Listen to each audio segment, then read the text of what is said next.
জাতীয়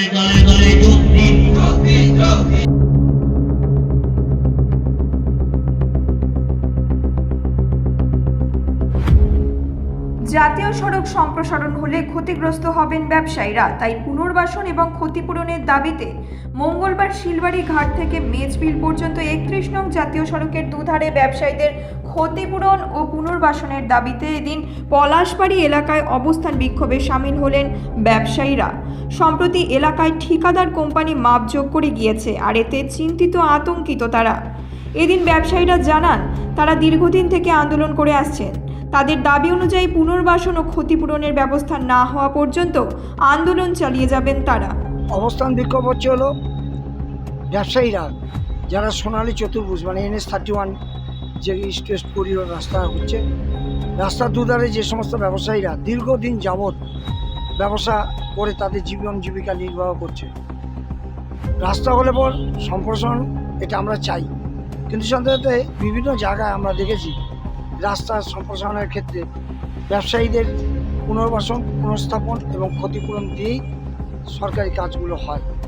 আমরা স্বাভাবিক, কারণ আমরা বিভিন্ন জায়গায় আমাদের এই আন্দোলন সম্পর্কে আমরা অতিবাহিত করেছি। আমাদেরকে পুনর্বাসন দেওয়া হোক, পুনর্স্থাপন দেওয়া হোক, ক্ষতিপূরণ দেওয়া হোক। এর জন্য আমরা আজকের এই আন্দোলনের মাধ্যমে প্রশাসনের বিভিন্ন কর্তাদের কাছে সরকারের দৃষ্টি আকর্ষণ করার জন্য আমরা পথে নামতে দ্বিতীয় অবস্থায় আমরা অবস্থান করছি। দেখুন, আমরা আন্দোলন করেই শিলতরসা ব্রিজটা পেয়েছি। আমাদের জলজান্ত প্রমাণ, এখানে শিলতরসা ব্রিজ হবে না।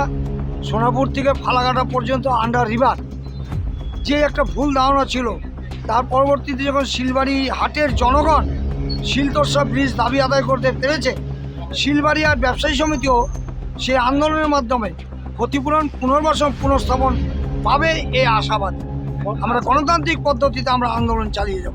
তিনি এর আগেও আমাদেরকে সহযোগিতা করেছিলেন। উনি এই রাস্তা দিয়ে যাবার পথে উনি ব্যবসায়ীদের সাথে স্বেচ্ছায় নেমে উনি আমাদেরকে আশ্বস্ত করেছিলেন। উনি ডিএম সাহেবের কাছে চিঠি লিখেছেন, ডিএম সাহেবের কাছে উনি নিয়ে গেছেন। নিয়ে যাওয়ার পর আমরা আলোচনা করেছি এবং উনি বললেনই যে 139 জন ব্যবসায়ী, তার নিশ্চয়ই ওনার নলেজে আছে যে এই ব্যবসায়ীগুলো ক্ষতিগ্রস্ত হচ্ছে। পাশাপাশি সোনাপুর, বাবুরহাট, জ্যাকোর কথাও বললেন।